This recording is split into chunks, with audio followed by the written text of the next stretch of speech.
1 minute, huh? Whew, and we don't even have a show tonight. I haven't even gotten a joke tonight. Oh, that's what we'll just have to see what happens, huh? All right. For those of you who are watching on Gio's video stream, tonight is the show that you won't understand at all. All right. All right. So let's go into it right now. Here we are. It is now 5 p.m. Second Lifetime. Welcome to Tuesdays. Yeah. And this show is also a memorial to Dirk Talamasca. We're going to talk a little bit about. This won't be that funny and stuff, but he was one of the real beginnings of the creators in Second Life. Some of you may know him, and I'm going to ask you each to say something about him if you do, because we have to fill up a whole hour. We have no music, so we're going to do what we can with this, okay? Mm-hmm. But this is from Eshy. Eshy wrote this. Dear Dick, I was so damn scared. I was scared I'd never get to meet you face to face and call you a fucking chink. This is what she wrote, okay, in New World Notes, just so you know. It always made you laugh uncontrollably, so that's why I called you that. And you called me names right back. I checked on all the posts from all the people who love you, and I felt we were stronger together.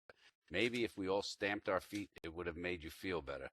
Then your brother Charlie told us your heart was not doing well. Mine started to ache. I caught myself trying to make a deal with God.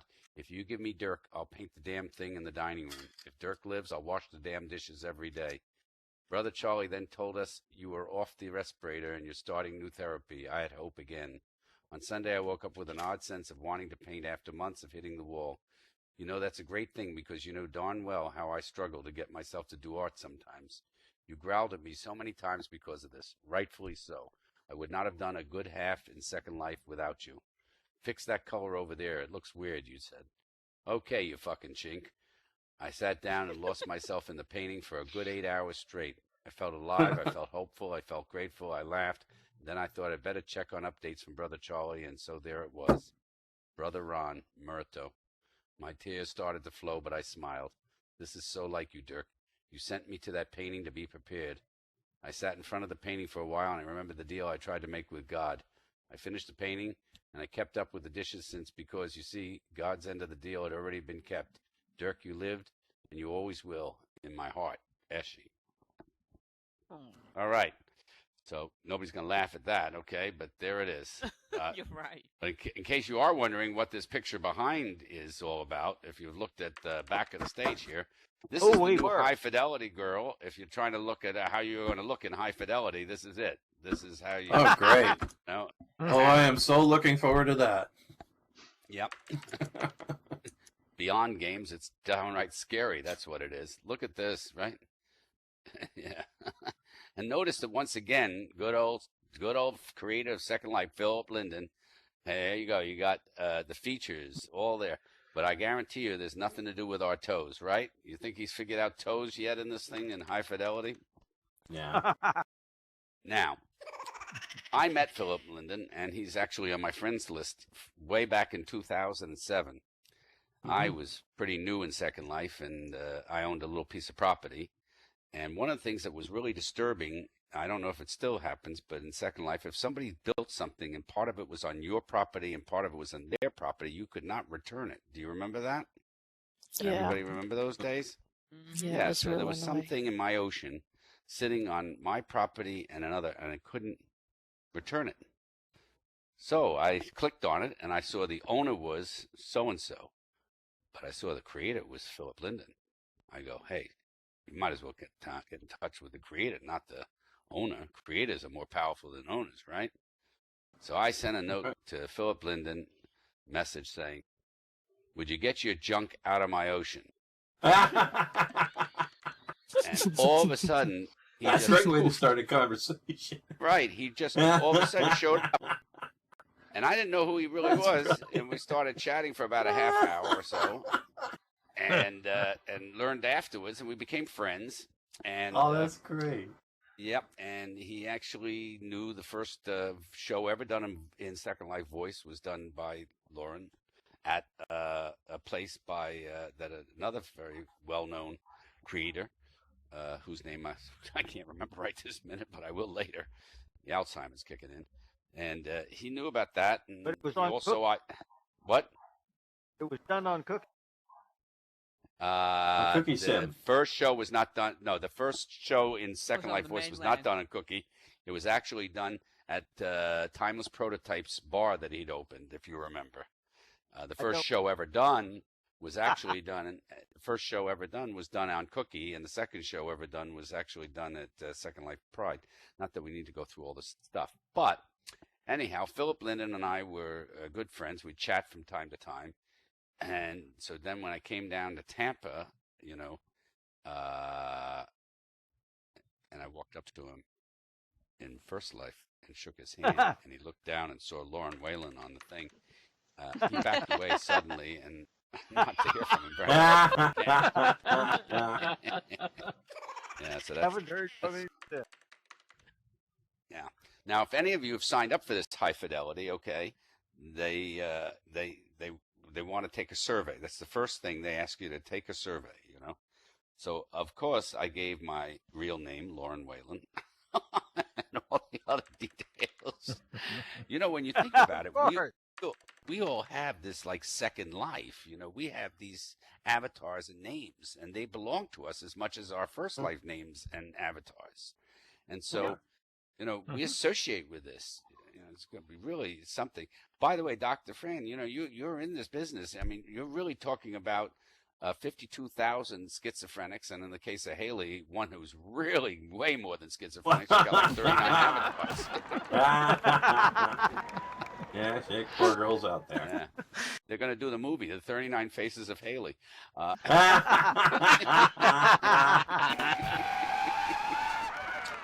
so welcome, everybody. Welcome to another Tuesday. We don't have any music tonight.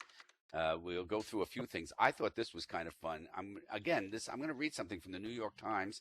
This is because of comedy, and it's going to be a little bit long, so it'll take up some time in the show, which is great since we don't have anybody doing much tonight. It's one of those off nights. Okay, but here, this is from Paris, so of course, Dr. Fran will be happy to hear this. When people ask what I miss about America, I usually say the humor, and if she's reading this, my mother. I spend much of my free time listening to podcasts of American comedians talking to each other. Though this feels like a social life, technically it's not, so I decided to explore French comedy too. Perhaps humor is universal, like beauty, just as the Polynesian villager and I would find the same people attractive. We'd also find the same things funny, assuming there are banana peels in Polynesia. At the very least, French comedy might tell me something about France. The French aren't known for being hilarious. When I told a Parisian I was interested in French humor, they'd say, French what? Humor is hard to pronounce. Try saying humeur. Then they'd ask, does that exist? They were joking, of course, because then they'd launch into a discourses on French comedy. In the Middle Ages, or you must see Molière. A lot of French comedy is satire. You don't want to be an overweight French president caught on the back of a moped sneaking off to visit his mistress with a helmet as your sole disguise. Lying in wait. Satirical newspapers, radio humorists, and a primetime TV show depicting politicians as latex puppets. As a foreigner, it's hard to relish those takedowns when you hardly knew the people to begin with and you can't detect word plays or regional accents. Even for natives, French satire is rarely laugh-out-loud funny. Its unspoken punchline is typically the things that have gone irrevocably wrong, and the government is to blame. I was looking for a different kind of humor, the kind which is whiny, pathetic people, that's like us, right? Talking about how miserable they are, making you feel less pathetic and miserable yourself. Granted, no one in Paris even admits to being on a diet. But surely, behind their well-coiffed facades, they need to laugh at their struggles and neurosis, no? Fortunately, when I arrived in France 10 years ago, stand-up comedy did too. Young people who've seen British and American comedians online wanted to do stand-up here. French comedians had traditionally played characters, but they hadn't played themselves, wearing street clothes and speaking directly to audiences about their lives. I discovered that Paris has a booming stand-up scene, but it's distinctively French. For starters, there's much less self-revelation. Comics say audiences get uncomfortable if they're too confessional. Quote, we're not used to sharing personal information quickly in relationships, even in those with a performer, says the comedian Blanche Gardin. Self-deprecation isn't a big French tradition either. There's little appetite for hearing about how a comedian hates his body, sabotages his romantic relationships, or can't pass a bakery without stuffing himself. In France, we always think about being losers, so we don't want to hear people speaking about it. We don't have this positive background to say, let's enjoy this loser thing, Miss Gordon said. I'll stop there. Does anybody want me to continue that whole thing? Or am I No, boring? go ahead. No, go going. No, we like it. We like it. Okay. I watch French comics dabble in self-mockery, then switch back to mocking others. Often these attacks aren't politically correct. At one show, 2 comedians in a row made fun of dwarfs. One joke involved using a smart car as a hearse. A comic That's brilliant. with Chinese roots got a big laugh when his line about the Holocaust. 6 million, he asked, in China. That's a bus accident. No. Oh, jeez. Ouch. I'm just reading it. All right. Many of the new comics are the children of African or Middle Eastern immigrants, populations famously marginalized in France. But there's little social commentary in the vein of Americans like Richard Pryor and Chris Rock. Instead, they often mock their own parents' accents and old world habits, or go after marginalized groups like the Roma.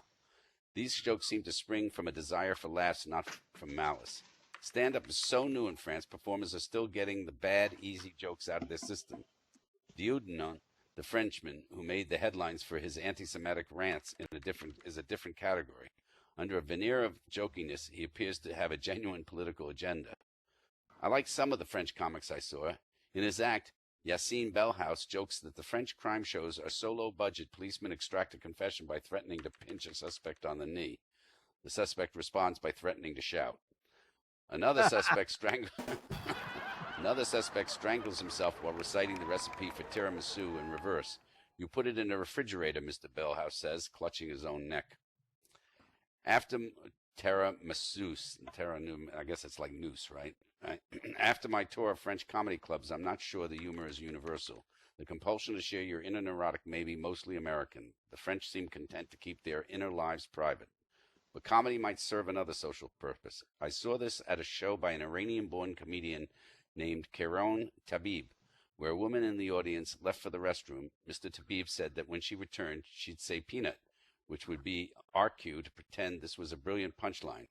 In fact, it was just a random word to tip us off. When I later told an American friend about this, she said it sounded like a third-grade prank.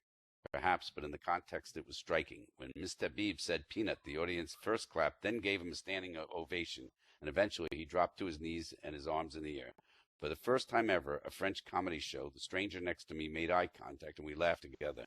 Maybe what the French need most are these small moments of shared joy, even if they aren't very funny. So, you don't realize this, but that article tells you we think everybody does comedy around the world. I mean, I know a lot of you think, Putin going into Crimea was comedy. It was a Shakespearean comedy of errors. But now he's got to deal with it. Oh, I think it's great, yeah.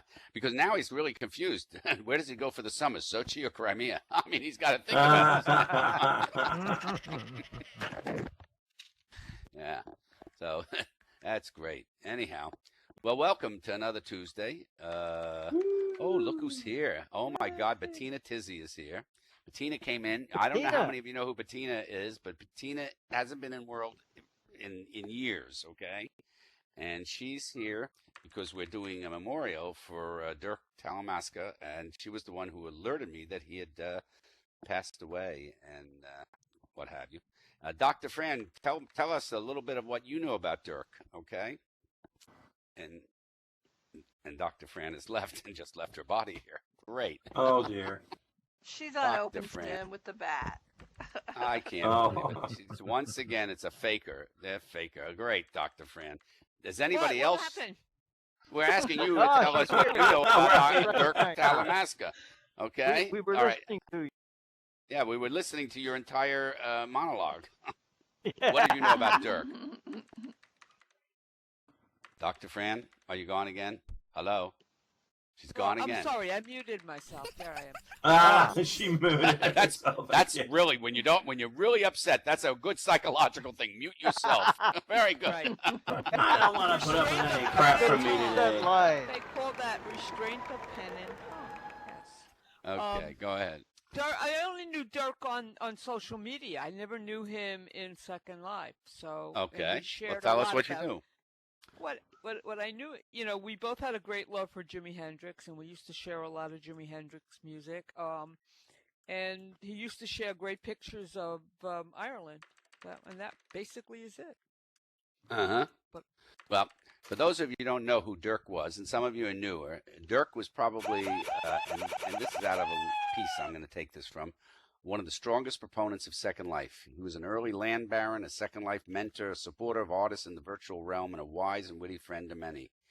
He appeared several times on Designing World shows, beginning right in the back when it was Meta Makeover.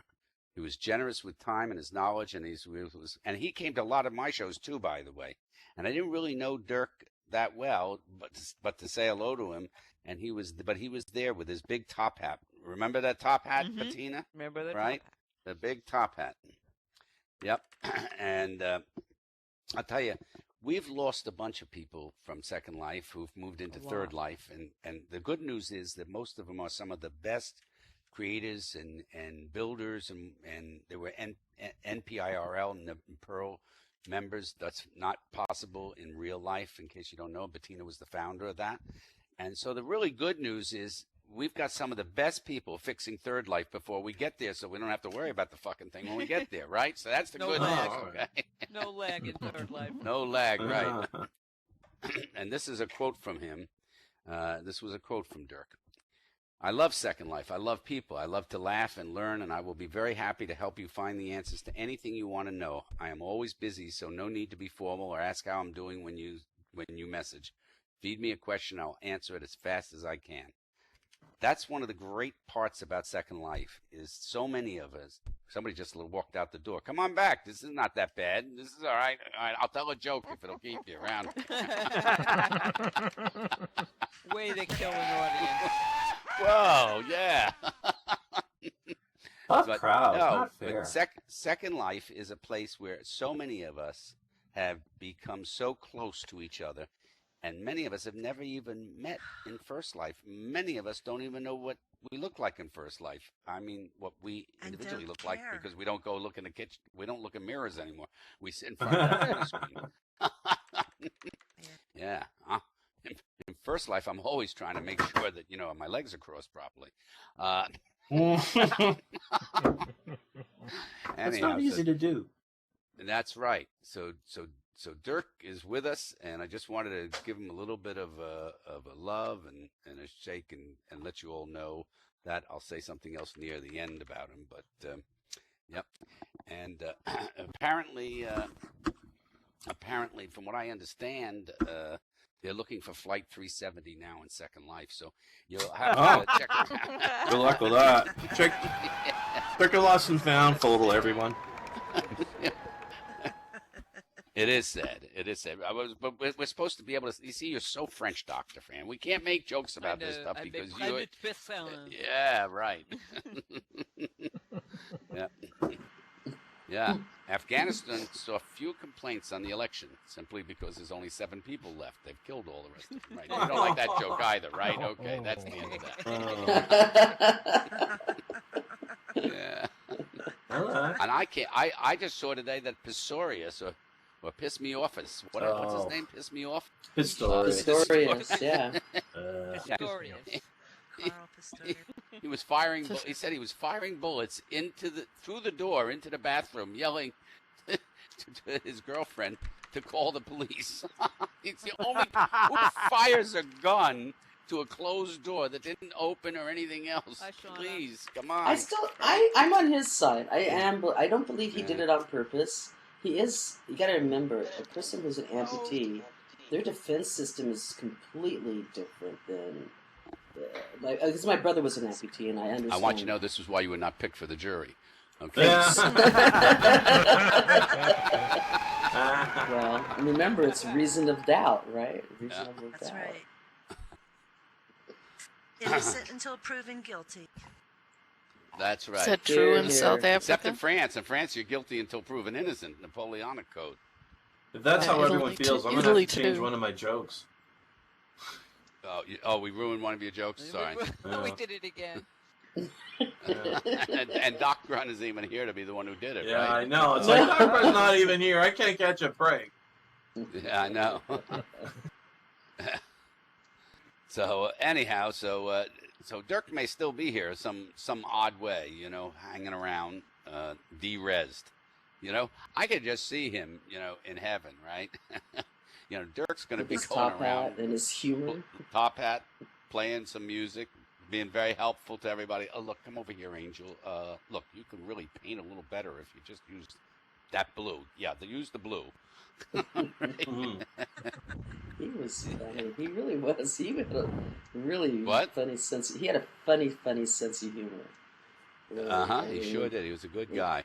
He was a good guy. He'd put up the oddest pictures on Google Plus, Mm-hmm. and then you'd stop and look Yes, at it, on and you would Google laugh. Oh my God, you'd laugh at him. Does anyone have a link to his profile? No, I would have one to the obituary, but I don't know how to get it in here for a moment. I'll find it after and get it in. Okay. Yeah. New World Google Notes Plus. has a big thing on them.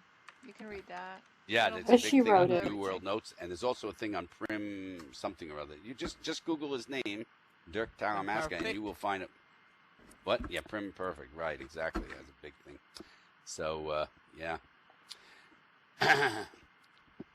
Anyhow, you probably know that a lot about Second Life. I'm sure a bunch of you traveled around. I'm going to say something about Bettina because she's in the room, and this hasn't happened. And Bevan is here too, and it's Bevan who gave me the link to the obituary and has worked out things. It was very close to Dirk as well. Bevan, do you want to say anything about Dirk while we're here? This is more a memorial than a real comedy show because nobody wrote any jokes for the night. All right, so that's what we had to do. We only have another 40 minutes of this. Oh dear. So, yeah, I know. Okay, all right. Yeah.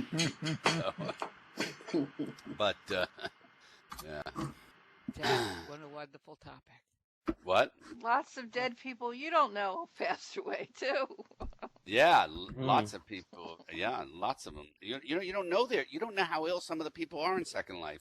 Mm. Mentally ill, you do know. Yeah, very good idea. Just about Especially if they all. have voice. Some of you have been partnered to some of the mentally ill. I know that because I've met some of them. Some of you almost partnered some of the mentally ill. And it's unbelievable. Well, I mean, don't you like it? I mean, you got to wonder when some guy gets jealous in Second Life that, you were doing something else. Like, please. Are you kidding?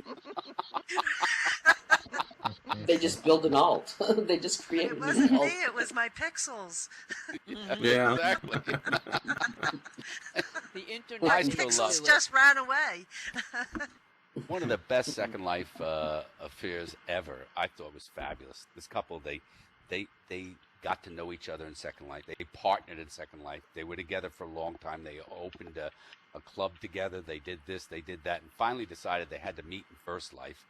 And so she lived in the state of Washington. And he lived outside of London, which is also Washington probably. But anyhow, so she saved up her money to fly to him. Why do we girls do this? Why do we always spend our money? Right? What's the story with that? I don't get it. No, it But doesn't anyhow. always work that way, dear. Okay. So she flew all the way over there, right? They got together to spend a week together. They were going to get married and all that in First Life. That's what the talk was till they met. Really? And they came back. She came back, and they decided they didn't like each other in First Life at all, but they loved each other in Second Life. That is so That funny. is really unique. That's really Second funny. Life stories.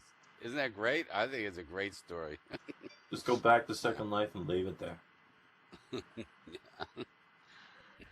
So does I that mean our remember back in the personalities Excite are? days. What, Explorer? Does that mean we have? Does that mean we have multiple personalities, even though we're Multiple personalities. That's what I said to a psychiatrist in Second Life, who apparently could help you with schizophrenia. I said, "Really? Can you help me? Because I enjoy my several personalities. I just want to know them better." Hey, Haley, you could ask. Yeah, Haley, you could go to seek counseling to get to know one of your alts better. Thank you very much. I love Thanks, it. Lauren. I really. I have an aunt who's very mischievous. What can I do? Yeah, what can I do? I don't like the way she dresses. Yeah. Oh, Lauren, can you hear me? Yes. Oh, is that Bettina? Oh, good. Yeah. Yeah, it Good. is. Tell us and about and I Dirk. wanted to say something about Dirk, if I may, Yes, because what a character he was. I mean, he was a source of Everything fell off. anxiety, and he was annoying, and he was a jokester. But you know what? He was also incredibly dependable. You could always rely on him. And he was opinionated, and he was a son of a bitch, if you'll excuse my language. But when it came to,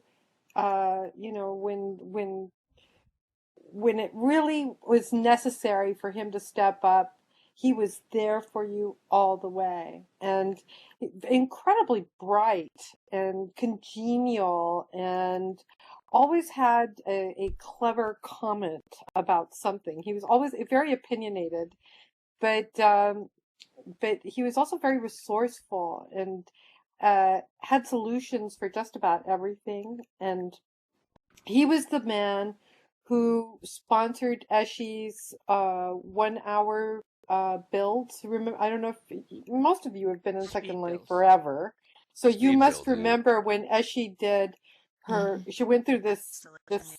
spell, like, for days and days, where she would do a 1 hour build, and each day the builds were more and more amazing. He sponsored her land, and he encouraged her. And Dirk was somebody, he had not one but two Star X1s. And Wow. Oh, Never seen one. anytime you wanted to see what was going on, what a Star X1 was about, he was always ready to share it with you. And, What of was course, it? a Star Star X X1. wand. Oh my Oh god. my God. Starks was, without Heaven. beyond a shadow of a doubt, I almost had one. the most phenomenal scripter in Second Life. He Yes. could, and he also was a tremendous content creator, and he worked mostly initially for many years, and how he became famous was his work with Prims. And he made this wand, this magic wand that was only transferable. That was the only way. And then he left Second Life, and so the only way you could access the wand was to find somebody who had it. And then the way you would get it to do something is you would say one of about, what was it, like 100 or 200 words? 150? About Yeah, 150. okay. And so, like, you would say buffalo, and then I swear to God, sim wide there would be a buffalo stampede. Yep, But charging at you.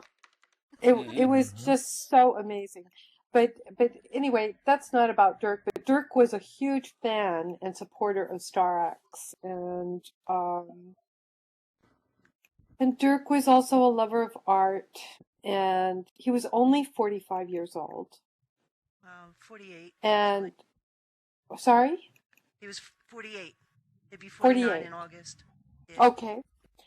So he was just way too young to die. way too young. But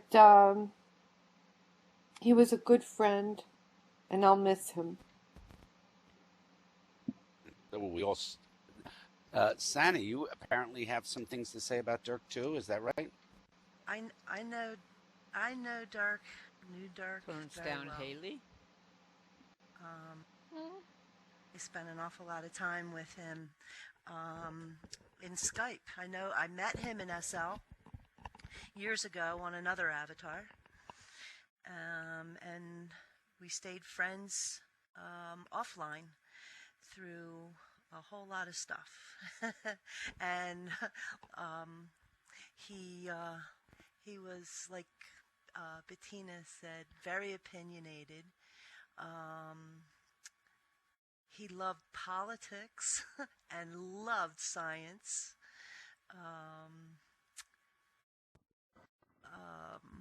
What's his name? Neil deGrasse Tyson was his absolute favorite person in the world. And he was actually going to come east and visit with me. I live on the East Coast. And we were going to go to New York this summer. Unfortunately, of course, you know that's not going to happen. But he and he's missing Sunday nights Right. Cosmos with Neil, and he would have loved that. He also loved Richard Dawkins, and oh my God, Carl Sagan. He was a huge, huge science fan. Science, bitches. That's what he used to tell me all the time. Science, bitches. It was great.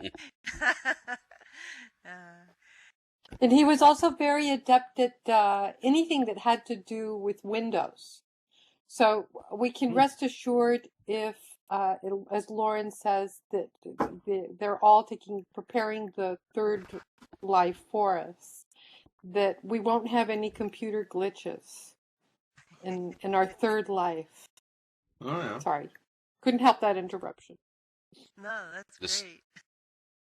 The Starrick Swan, by the way, for those of you who don't know, and I've seen it work, I had a friend who had one.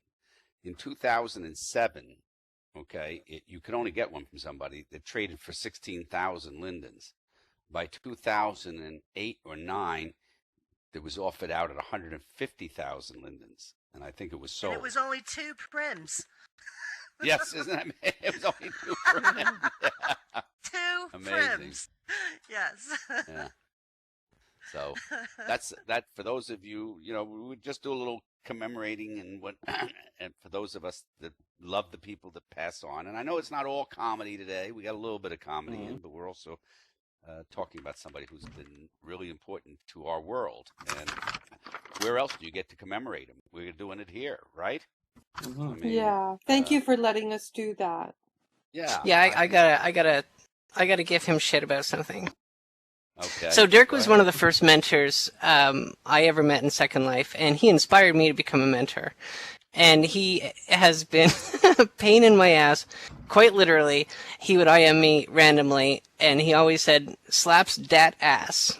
And I always knew that we were going to have like this intelligent conversation after he did that, which never happened. He could charm the pants off of any woman in Second Life, and did most of the time, I think. And he was a little known fact. He was the beta tester for the Firestorm project, and although he didn't communicate much in the beta testing group, when he did, he was giving people shit. And and most of the time he was giving me shit in IMs. He was very much How did you let that slip through? yeah, what the hell is this bug? Like, this needs to be fixed stat right now. And so he had, a lot of good to do with Firestorm, and he did that to Linen Lab as well, although I think they were more afraid of him than I was. Dirk was just an amazing man, and a lot of people that don't know him have no idea how much Second Life has been shaped because of him, and that's a shame. Yeah, he worked very closely with just speaking, Glendon. Jessica. Yeah, for those of you who don't know who Jessica is, if you've been around or whatever, Firestorm is because of her. She went through the most incredible problems developing stuff. I'm not even going to go through it all, but a good applaud to you, Jessica. Thank you so much. Thank you. Couldn't have done it without Thank Dirk. you. Jessica. Thank You, you. really phenomenal. I'm glad that a bunch of people are here tonight that are really some of the most integral parts of the world that we love, And for those of you who are upset that we're not doing a ton of comedy, come back next week and we'll fuck it up again anyhow, so relax.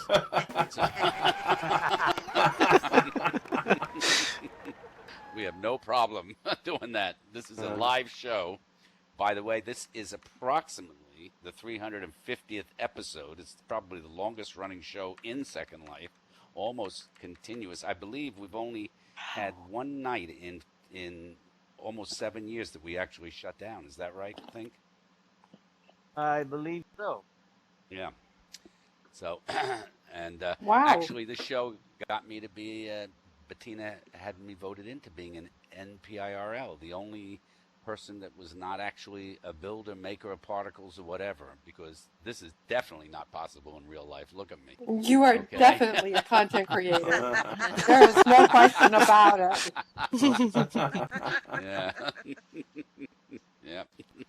Ah. Yeah. Second Life, that reminds me of the old camel commercial. You know, walk a mile for a camel.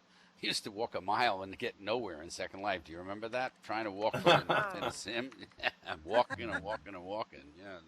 You forget What, all the has things that you went changed? through. Yeah, Trying to not cross much. the No, I don't think Sims? so. No, exactly. Not much has Coming changed. into SL and you'd have to find people. You couldn't find anybody back in the day. Yeah. Well, No, all the exactly. phantom spots you you would actually walk. had to search. What's that? That's correct. Remember, you had to search. Yeah, that's right. Yeah, And you had to search you for had them. to- Yep. And a lot of we're doing a little thinking back in time. You know, nowadays, you know, even Gore has changed. They had to issue a mission statement. Oh no. I want to read that. I'll tell you what hasn't changed. You know, What? Elven Land, they are still where they are. They've been there since they were created here. I mean, Uh-huh. the That's Elven still there, Land, huh? they are still there. Yeah. Yep. And Westwood is still there. Yeah, it is. you know what's come back in Second Life that wasn't here for a long time, but it seems to have found its way back. If you're Click sitting back, somewhere Andrew. and you go somewhere else, you're still sitting somewhere else. Now, fortunately, you can unsit, but in the old days, you had to find the seat that you actually sat in to unsit, which was really a bitch. Yeah. Well, Paint and sheet. Somebody wrote a wonderful script to undo that. I forget who the scripter was. That would unbork your Abby. Boy, that was Yeah, I think that Haley was has a that lot. script. I forget who wrote it first, but the first Yeah. person who wrote it, everybody was like bombarding them. with the script. It was Exactly. great. That Yeah. was something. See, there was a lot of fun, and I remember all those update Wednesdays and stuff, and Oh, yeah. Beta Yeah. grid. yeah, Everything shuts down. and it was great when you'd log into like the beta grid, and you'd come in, and there were like 40 people you didn't know, you know, all standing around. Nobody would talk to each other because they weren't really friends with each other. They'd just be there, you know, waiting impatiently for the main grid to open up. Yep. Just go to a welcome hub. That still happens. Yeah. Those places are still pretty crowded. What? They are, yeah. They The are. welcome Yeah. hubs Welcome are still hubs. pretty crowded. The Sindra one is Well, bad. those are mainly people who have left Syria looking for a place to stay. Okay.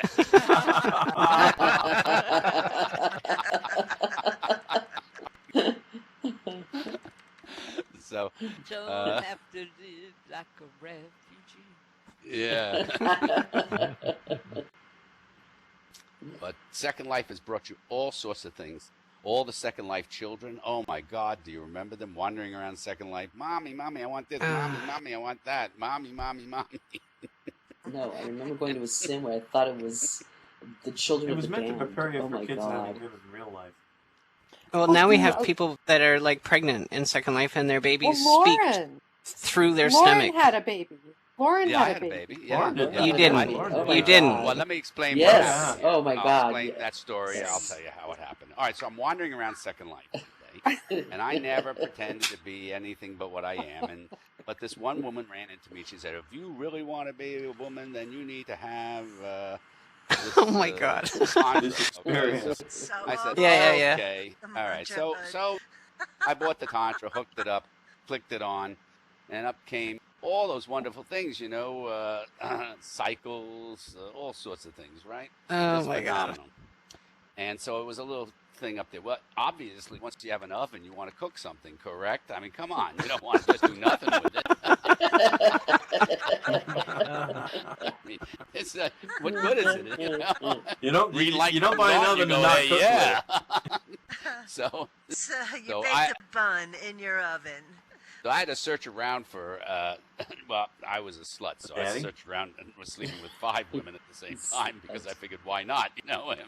And this was Excite compatible, so you had this great thing that you had to deal with Excite, because when Excite climaxed, this thing would go off and want to know, did he come in your mouth? Did he come in your vagina? Oh my God. It was just unbelievable. You had to make a distinction process on this. So anyhow, this one gal who was a friend, and and you couldn't get pregnant that easily. And as a matter of fact, I accidentally at first set it to the furry cycle, and I was really scared shitless that I'd have a litter, so.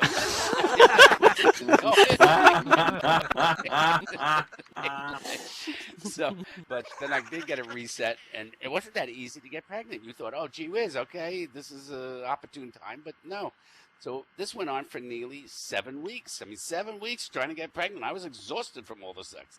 So I said to my friend, I said, listen, you got to come over right now, because I'm ovulating right this minute. She says, I'm not in the mood. I was so shocked. This is Second Life. This is like you only have to press a button, man. I'm not in the mood. Don't want to do it. I finally understood the other side. Anyhow, so she did come over, and I talked her into it. But all she did was click the climax button. And then back then, with Excite, when you climax, you started shaking as if you were some sort of Joe Cocker doing a song or something, and particles flying out everywhere. and to which she says to me, "Was that good for you?" Yeah, that was great. I'm telling you, that was the best one yet. So, of course, I did get pregnant, but I was now really kind of wanted to know who the mother-father was, right? Don't you want to have a clue? So I went to the creator of the Tantra, and I said, listen, how am I going to know who got me pregnant? And he said, well, I've been working on a beta test for that. If you'd like, you can use this beta test. So I went around to the 5 different women, the mother, father, the children, to find the mother, father of my kid. And I read the little beta thing that they had to touch, and it would say if they were the mother, father, or not. Most unusual. Do you know that it was so difficult to get any one of them to touch the damn thing to see if they were the mother, father? I had to go through an entire conversation. Probably not Probably you. like a Just making Povich sure. episode. Don't worry about it. I'm not looking for alimony. Please. Never mind a DNA test. They want a DNS test. DNA test. We went through them all, and then finally, and I actually it always works. It's the last one, right? But this time it was the 5th one, so it was the last one. Touched it, and that was the mother, father, and she logged off Second Life. So I moved to a sim Old Wives. That's where I lived alone with my daughter. So that's one of the Second Life stories along the way.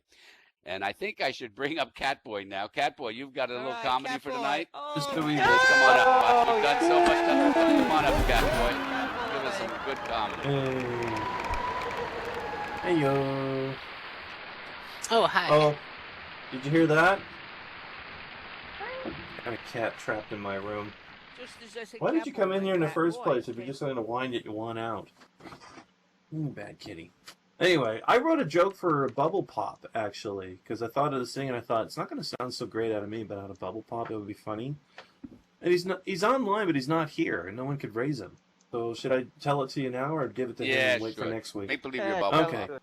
Well, try to pretend this is Bubble Pop. It's like, if Spider-Man can do whatever Spider can, does that mean that a garbage man can do whatever a garbage can?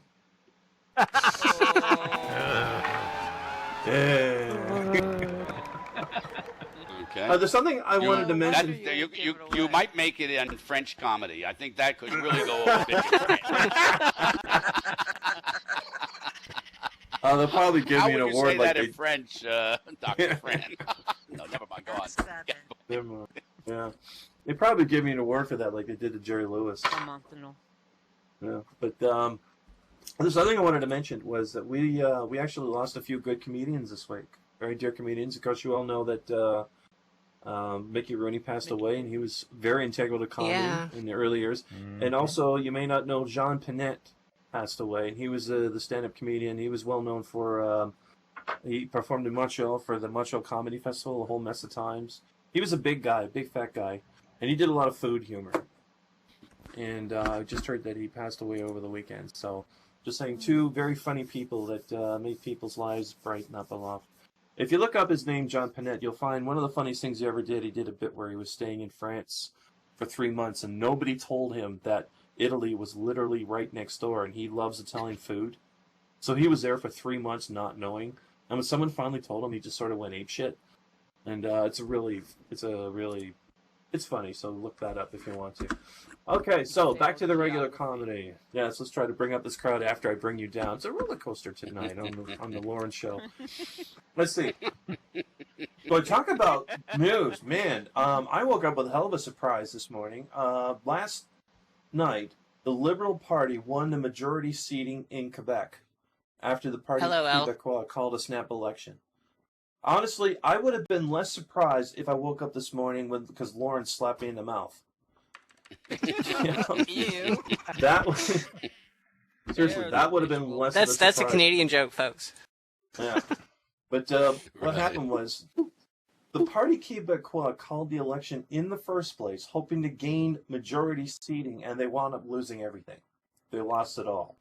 So that's good, right? The Liberals. Yeah. What? Oh, absolutely. Well, it's Yeah, it's great if you want to stay, if you want Canada to stay unified, which I do. I mean, my Canada includes Quebec. I was born in Montreal.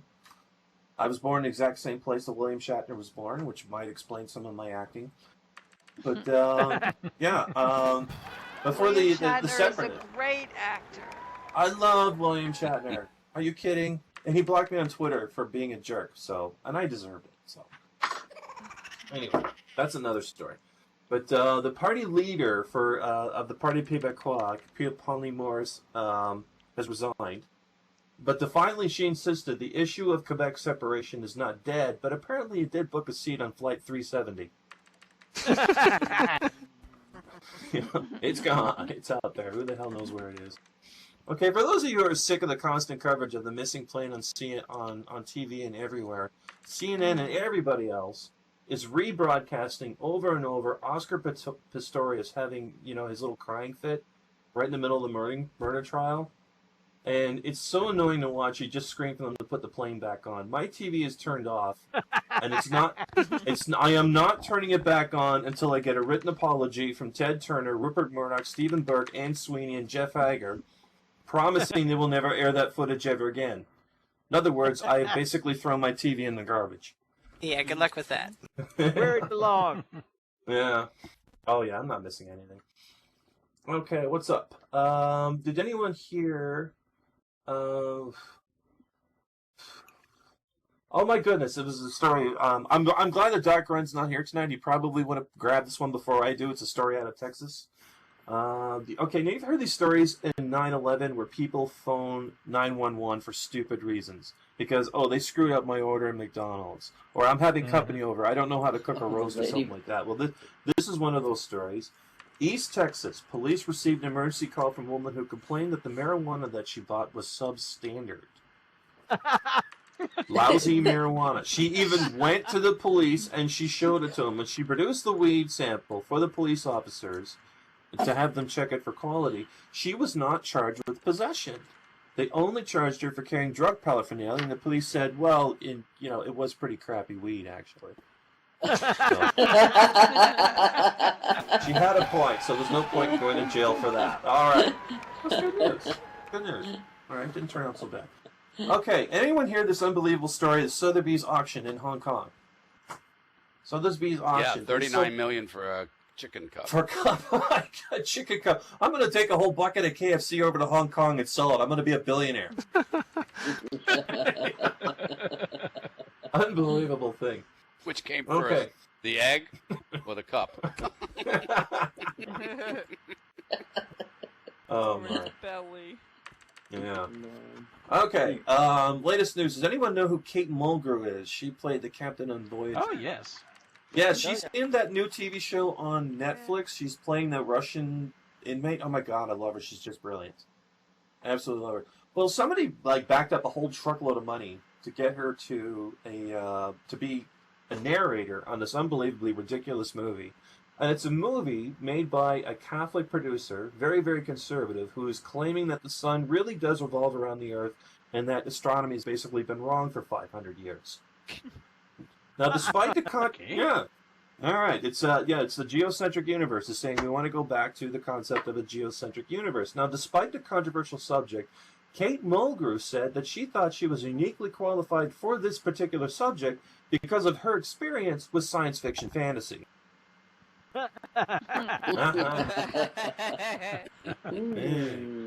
Now, speaking of science fiction fantasy, or just plain fantasy, creationists are greatly upset that Neil deGrasse Tyson's new TV show on Fox, Cosmos, you must have heard they're demanding equal time on his show depicting their theories as to how the universe was created. Tyson said they should get their own TV show and pitch it to Fox.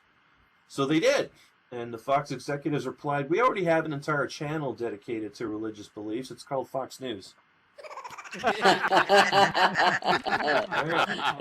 a good one. There's your equal time right there. Yeah. Oh, here's a really heartwarming story. I love this story. This is so cute. This poor old man. Now, this is a story of an 80-year-old man in Utah. Apparently, when he was 10 years old, in the year 1941, he was only 10, and he dined and dashed out of this restaurant. So this was over 70 years ago, and he felt bad about it. Apparently, he'd been guilty about it for decades. So he actually went back today. He went back to the restaurant to pay for the meal that he ran out on in 1941. And he was so embarrassed about the whole thing that he sent his daughter to pay for the bill for him, which was $1. $1. But the restaurant was still open? The restaurant's still there. It was called, oh, I don't remember what it's called. I think it's called The Lamb. The Lamb in Salt Lake City. It's just amazing that a restaurant has been in business for that long, for truth be told. It's been waiting to collect that $1. Yeah, I was like, you barely brought back that $1! You damn bastard! I'll call the cops on him or something. Hey, well, the owner was actually very moved. He thought the story was very cute. He was very moved and very gracious. And he invited, and he told the daughter, please, let the old man come back and dine anytime you want to. And he's pretty confident that if he does dine and dash again, I could run down and body tackle an 80-year-old. It's not bad. And that's all I have for tonight, everybody. Yay, Capo. Yay. Thank you. Also, go Canadian. There we go. Even if you're in Montreal. Go Canada. I got to say, Mickey Rooney was married to some incredible women, right? Oh my goodness, Ava Gardner. 8 of them. Yeah, Ava, and unlike he was married. And he was short like Pistorius, but he didn't shoot any of them in the bathroom, did he? He probably wanted to. Oh man, how did that little dwarf land Ava Gardner? I want to know. Man, Not just because he's short in size doesn't mean he's short everywhere else. Oh, So, as we get almost to the end of the show, and we will just close out with about Dirk with the close, but just to finish up the story of the pregnancy, because Jessica's here and has not heard it. I actually wrote a piece, I think, for pregnant. Bettina for what? You heard it? No, she said she's not pregnant. I'm not pregnant? No, not pregnant. Yeah, you should have seen the stuff I put up. That was the evil pregnant tummy talker. But then after you get pregnant, you then have to, as you say, you walk around with a... and I was really shocked. One of the things that was really troublesome about being pregnant in Second Life, I really found none of the guys opened the doors here in Second Life. I really thought that was kind of really poor. Here I was. I had to open every door by myself. It was unbelievable. But this went on, this little pregnancy, and I had to go to, the doctor. There was a hospital to have to decide what you're going to do. And, there were different prices. They had this beautiful warm bath, but that cost too much money. I didn't have that kind of money, for a warm bath sort of birthing. And then they had the room with music and this and that. All I got was the stirrups and on whatever. But anyhow, and so when the glorious time came, my water broke, and it was a Sunday. And Second Life, as you know, didn't work as well as it works now, which is much different. That's a good one. Sounds awfully cheap. So the nurse who was going to do delivery couldn't get into Second Life. Okay, so I was all upset. This thing says your water broke, la la la la, and I got so upset. And I was because one of the things about Second Life is you get into these RP things, you really get into them, right? Come on, some of you, right? Don't you RP? Look at these guys you married in Second Life. That was RPing. You should have just been peeing, period, but you RP'd. Anyhow. So I was very upset. Till one of my friends replied, just click false labor. I thought, wow, they should have that in First Life, don't you think? Yeah, right. Great. Just click false labor. So I was clicking that and clicking, waiting for this nurse to come in. And by the time she got in, I had waterfront property here in Second Life. I had dolphins swimming outside.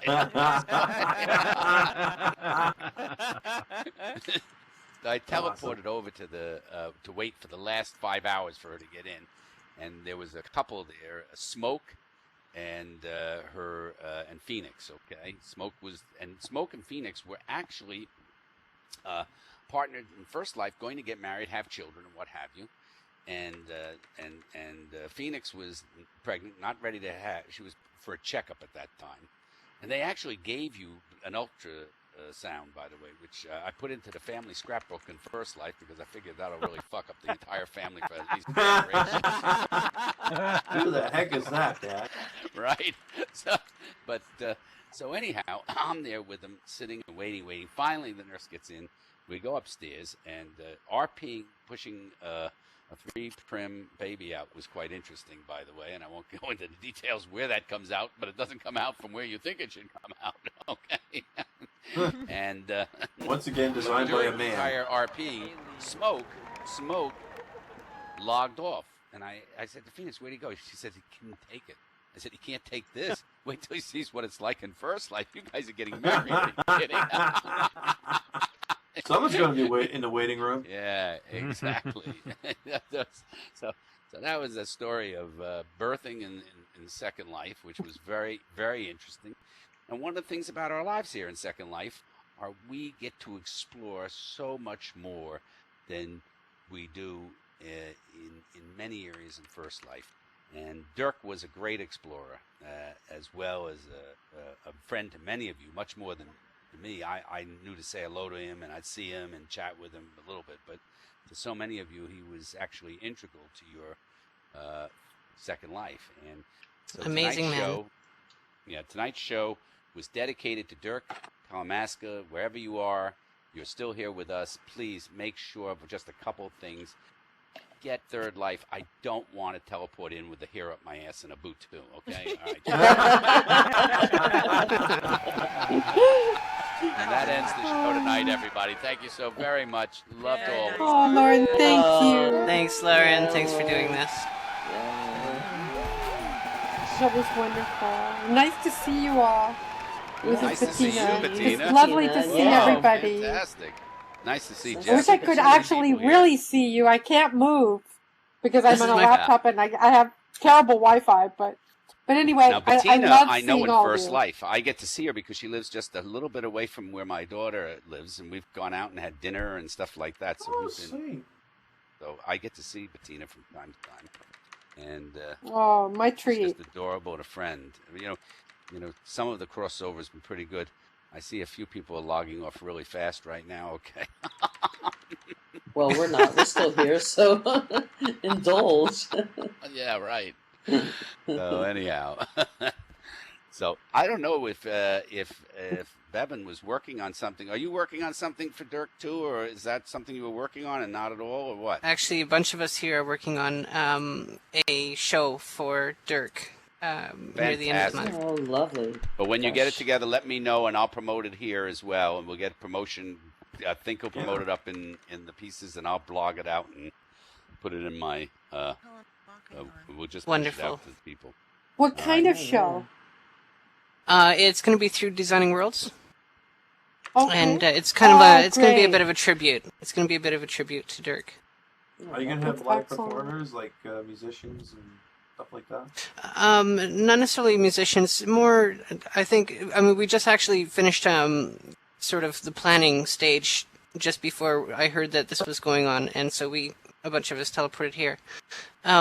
Yeah. So, but it's basically a tribute where we're going to talk about Dirk and some of the things he did and memorable things and that kind of thing. Yeah, this was just all of a sudden ad hoc because Bettina mentioned it to me just earlier today, and I said, why not do a show around him? So we didn't have all the planning or anything. We just let it run like it was wild as it could.